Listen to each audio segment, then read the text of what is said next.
క్రీస్తునందు ప్రియులైన మీకు అందరికీ మన రక్షకుడైన యేసయ్య నామములో శుభాభివందనాలు తెలియజేస్తూ దేవుని వాక్యాన్ని ధ్యానించడానికి ప్రేమతో ఆహ్వానిస్తూ ఉన్నాను. అందరూ బాగున్నారా? క్రమంగా దేవుని మాటలు వింటున్నారా?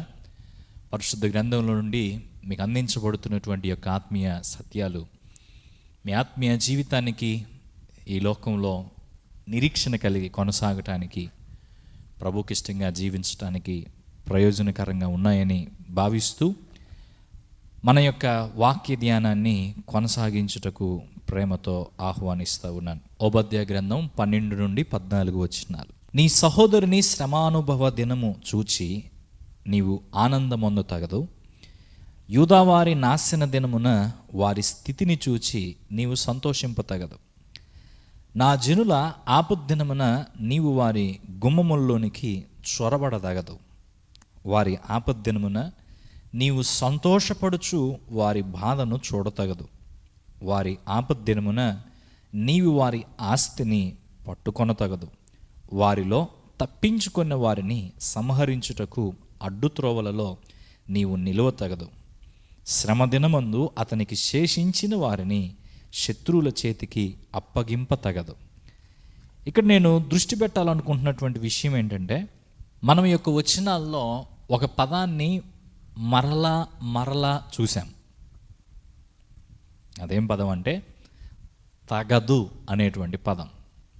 దీన్ని బట్టే తగని విషయాలు తగదని దేవుడు ఇక్కడ మాట్లాడుతున్నటువంటి ఈ మాటల్లో 7 సార్లు ఆ పదం వచ్చింది. తగదని. మనకు తగనివి ఏంటి? ముఖ్యంగా క్రైస్తవులకు తగనివి ఏమిటి? దేవుని పిల్లలంగా మనము చేయకూడనివి, మనకు తగనివి ఏంటి? ఇది మనం ఆలోచిద్దాం. ఇందులో మొదటి దాని గురించి మనం మాట్లాడుకుందాం. 12వ వచనంలో చూస్తే, నీ సహోదరిని శ్రమానుభవ దినము చూచి నీవు ఆనందమొందతగదు. క్లియర్గా ఒక మాట చెప్తున్నాడు, ఆనందమొందతగదు అంటే నువ్వు ఆనందించకూడదు అంటున్నాడు. ఆనందించడం తప్ప? కరెక్టా? ఆనందించడం మంచి విషయమా చెడ్డ విషయమా? ఆనందించడం అనేది మంచి విషయమే అయినప్పటికీ ఆనందించాల్సిన సమయాల్లోనే ఆనందించాలి, ఆనందించాల్సిన విషయాల్లోనే ఆనందించాలి. ఏ విషయంలో మనం ఆనందించకూడదో ఆ విషయంలో ఆనందిస్తే, ఏ సమయంలో మనం ఆనందించకూడదో ఆ సమయంలో మనం ఆనందిస్తే, ఒకవైపు మనుషుల దగ్గర నుంచి మనకు సమస్యలు వస్తాయి, దేవుని యొద్ద నుండి కూడా మనం సమస్యలు ఎదుర్కొంటాం. మనుషులు కూడా మనలను ఆ విషయంలో అంగీకరించరు. ఇది నవ్వటానికి సమయమా అంటారు వాళ్ళు. మనము ఆనందించకూడని సందర్భాలు కొన్ని ఉన్నాయి, ఆనందించకూడని సమయాలు కొన్ని ఉన్నాయి, ఆనందించకూడని అంశాలు కొన్ని ఉన్నాయి. దేవుని పిల్లలు దేవునిలో ఆనందించాలి, యెహోవా ధర్మశాస్త్రములో ఆనందించాలి. అయితే దేవునిలో ఆనందించటానికి బదులుగా, దేవుని వాక్యములో ఆనందించటానికి బదులుగా కొన్ని సందర్భాల్లో కొన్ని విషయాల్లో మనం ఆనందిస్తూ ఉంటాం. మరి ముఖ్యంగా ఈ వాక్యంలో రాయబడిన మాట చూస్తే, ఈ విషయంలో నువ్వు ఆనందించకూడదు అంటున్నాడు. ఏ విషయంలో? మరి ముఖ్యంగా నీ సహోదరుని శ్రమానుభవ దినము చూచి, నీ సహోదరుని శ్రమానుభవ దినము చూచి నీవు ఆనందం పొందతగదు. అంటే ఒక వ్యక్తిని చూచి నువ్వు ఆనందించకూడదు అంటున్నాడు. బ్రేక్ డౌన్ చేసుకుంటా వద్దాం దీన్ని. ఒక వ్యక్తిని చూచి నువ్వు ఆనందించకూడదు. ఏ విషయంలో? చూసే విషయానికి వచ్చినప్పుడు రకరకాల చూపులు ఉన్నాయి, రకరకాలుగా చూస్తాం మనం. ఎగతాళిగా చూసే చూపు ఒకటి, చిన్న చూపు ఇంకొకటి, వెకిలి చూపులు, ఓర చూపులు, మోహపు చూపులు, రకరకాల చూపులు ఉన్నాయి. అయితే ఇక్కడ చూచి అనే ఈ పదాన్ని మనం గమనిస్తే మీకు ఒక సందర్భం నేను జ్ఞాపకం చేయాలి. నోవాహు తన యొక్క గుడారంలో త్రాగి మత్తుడై ఉన్న సందర్భం ఒకటి ఉంది. తాను తన గుడారంలో త్రాగి మత్తుడై వస్త్రహీనుడిగా పడిపోయిన సందర్భం ఒకటి ఉంది.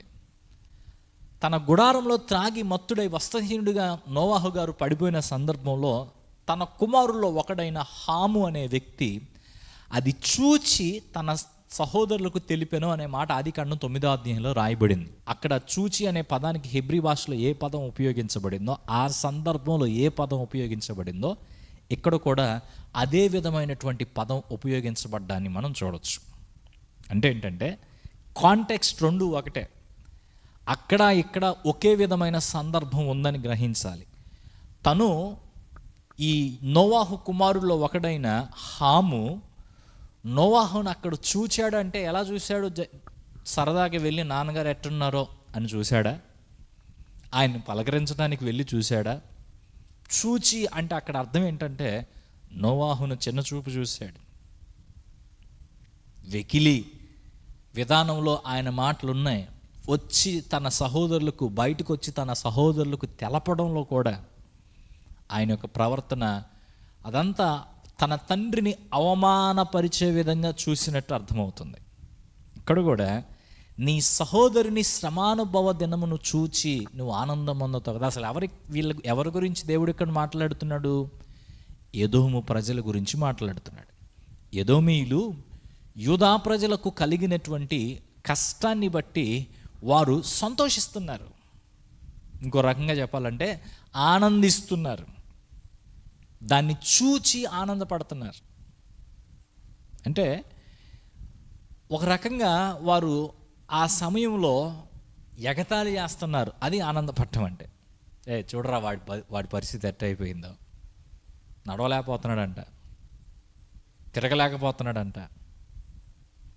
ఒక వ్యక్తి నడవలేకపోతున్నాడు, తిరగలేకపోతున్నాడు అని అంటే అది నవ్వుకుంటా చెప్పుకునే విషయమా? హేళనగా మాట్లాడుకునే అంశమా? రేపు అలానాడు ఫెయిల్ అయ్యాడంటరా. ఇదే ఫెయిల్ అయిన వాడికి ఎంత బాధ ఉంటుంది, తిరగలేని వ్యక్తికి ఎంత బాధ ఉంటుంది. నీ చెయ్యి ఇరిగిందంటగా నవ్వుతూ అడిగే విషయమా అది? ఏ విషయాల్లో మనం సంతోషిస్తున్నాం, ఏ విషయాల్లో మనం ఆనందిస్తున్నాం? ఒక వ్యక్తికి కలిగిన శ్రమలో ఆ వ్యక్తిని మనం ఎట్లా చూస్తున్నాం, అది ఇక్కడ ముఖ్యమైన విషయం. అవమానిస్తున్నావా ఆ వ్యక్తికి కలిగిన శ్రమను బట్టి? ఎగతాళి చేస్తున్నావా? అది నువ్వు ఆనందించడానికి ఒక అంశంగా ఏర్పాటు చేసుకుంటున్నావా? ఒక వ్యక్తికి బాధ కలిగితే అతను ఎవరన్నా కానివ్వండి, అతను క్రైస్తవుడా, క్రైస్తవేతరుడా, నీకంటే పెద్దవాడా, చిన్నవాడా, నీకు శత్రువా, బంధువా, మిత్రుడా, డజంట్ మ్యాటర్. అతనికి బాధ కలిగింది, అతను ఇబ్బందిలో ఉన్నాడు, సమస్యను ఎదుర్కొంటున్నాడు. మనం దాని విషయమై ఆనందించకూడదు. దాని విషయంలో మనం ఆనందిస్తే దేవుడు ఒప్పుకోడు. పగ తీర్చడం ఆయన పని, ప్రతిఫలం ఇవ్వడం ఆయన పని. దేవుడు తన కార్యం తాను చేస్తూ ఉండగా మనం అనవసరంగా ఇలాంటి విషయాల్లో పులుముకొని సమస్యలు కొని తెచ్చుకుంటూ ఉంటాం. నీకు గిట్టని వారికి ఏదైనా సమస్య సంభవిస్తే, పోనీ నీ మీద కోపం పెంచుకున్నటువంటి వారికి ఏదైనా సమస్య సంభవిస్తే, వారి అనారోగ్యం పాలైతే, వారి పిల్లలు కొన్ని విషయాల్లో ఓడిపోతే, వారి జీవితంలో జరగాల్సిన కొన్ని అంశాలు జరగకపోతే, వారికి రావాల్సింది రాకపోతే, పొందాల్సింది పొందకపోతే ఎలా ఫీల్ అవుతున్నావు? సంతోషపడుతున్నా? భలే జరిగిందిరా వాడికి అనుకుంటున్నావా? దాన్ని ఆనందంతో వారికి ఇరికి చెప్పుకుంటున్నావా? దేవుడు అంటున్నాడు, నీ సహోదరుని శ్రమానుభవ దినము చూచి నీవు ఆనందం పొందతగదు. ఒకవేళ ఆ విషయాల్లో నువ్వు ఆనందిస్తూ ఉంటే ఆయన చూస్తున్నాడు పైనుంచి. మనం ఏ విషయాల్లో ఆనందిస్తున్నామో కూడా ప్రభువు చూస్తున్నాడు. మనం ఆనందించాలని కోరుకునే దేవుడు, ఆయనలో ఆనందించాలని కోరుకునే దేవుడు, ఆయన బట్టి ఆనందించాలని కోరుకునే దేవుడు. ఇలాంటి విషయాల్లో మనం ఆనందిస్తూ ఉంటే ప్రస్తుతం ఉన్నటువంటి సమాజానికి ఏ విషయంలో ఆనందించాలి, ఏ విషయంలో బాధపడాలి అర్థం కావట్లేదు. ఒక పెద్ద నీ మాట అన్నాడు, దేనికి నవ్వాలో దానికి ఏడుస్తున్నామంట, దేనికి ఏడవాలో దానికి నవ్వుతున్నాం. వి లాస్ట్ అవర్ సెన్సెస్. స్పృహను కోల్పోతున్నాం. మానవత్వం ఇది చచ్చిపోతూ ఉంది. మనుషులంగా ప్రవర్తించలేకపోతున్నాం. మిషన్లాగా ప్రవర్తిస్తున్నాం కొన్నిసార్లు, మృగాల్లాగా ప్రవర్తిస్తున్నాం ఇంకొన్నిసార్లు. మనుషులంగా మానవత్వం కలిగి ప్రవర్తించే ప్రవర్తనలు కరువైపోతున్నాయి. సాటి వ్యక్తి శ్రమలో ఉంటే, ఇబ్బందిలో ఉంటే, అతను ఎవరైనా కానివ్వండి, అది సంతోషించే సమయం కాదు, అది ఆనందపడే సమయం కాదు. ఆ వ్యక్తి శ్రమ పడుతున్నటువంటి రోజున ఆ శ్రమను చూచి ఎగతాళి చేసే సమయం కాదు. అది ఎగతాళి చేస్తూ ఆనందపడే సమయం కాదు. అది దేవుడు ఇక్కడ మాట్లాడుతున్న విషయం. దాన్ని మనం అర్థం చేసుకుని ఈ అంశంలో మనం తప్పిపోయి ఉంటే, నిజమే ప్రభువా, నేను కూడా ఈ విధంగా గతంలో ప్రవర్తించాను, నాలోనూ ఈ లోపం ఉంది అని ఈ మాటలు వింటుండగా ఎవరెవరి విషయంలో నువ్వు ఇలా ప్రవర్తించావో జ్ఞాపకం చేసుకుని, ఒకసారి అదే పరిస్థితి నీకు వస్తే ఎలా ఉంటుందో చూడు. ఈరోజు నువ్వు ఒకళ్ళని చూసి నవ్వుతున్నావు, చెప్పుకుంటున్నావు దాని గురించి కథలుగా ఎంతమందికి చెప్పుంటావు కదా. రేపు అదే పరిస్థితి నీకు వస్తే, నీ పిల్లలకు వస్తే, వారందరూ వచ్చి నిన్ను గురించి కథలుగా మాట్లాడుకుంటూ అనేక మందికి చెప్పుకుంటూ నవ్వుకుంటూ ఉంటే తట్టుకుంటుందా నీ మనసు? నీ మనసు తట్టుకోలేకపోతే ఇప్పుడు నువ్వు ఎవరి గురించి మాట్లాడుతున్నావో మరి వారి మనసు తట్టుకుంటుందా? ఆలోచన చేద్దాం. ఇవి దేవుని ఎదుట అంగీకారము కాని విషయాలని గ్రహిద్దాం. ఈ అంశాలు మనలో ఉంటే ఆయన మనకు తీర్పు తీర్చక మానడని అర్థం చేసుకుందాం.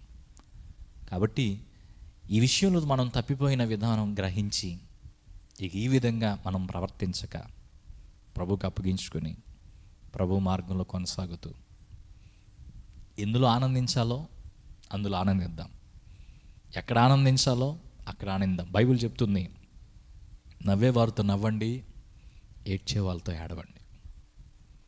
ఇది మనం నేర్చుకోవాలి, దీన్ని అలవర్చుకోవాలి.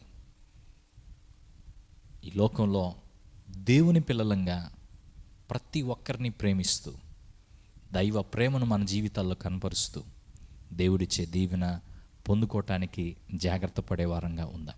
దేవుని తీర్పును పోగేసుకోకుండా మన మాటల ద్వారా, చర్యల ద్వారా, ప్రవర్తన ద్వారా దేవుని తీర్పును పోగేసుకోకుండా జాగ్రత్త పడదాం. ఈ మాటలు మీకు అర్థమైతే ప్రభు సన్నిధిలో మనల్ని మనము అప్పగించుకొని, నన్ను క్షమించు ప్రభువా అని దేవుని సన్నిధిలో వేడుకునే వారంగా ఉందాం. పరిశుద్ధుడైన తండ్రి, నీకు వందనాలు.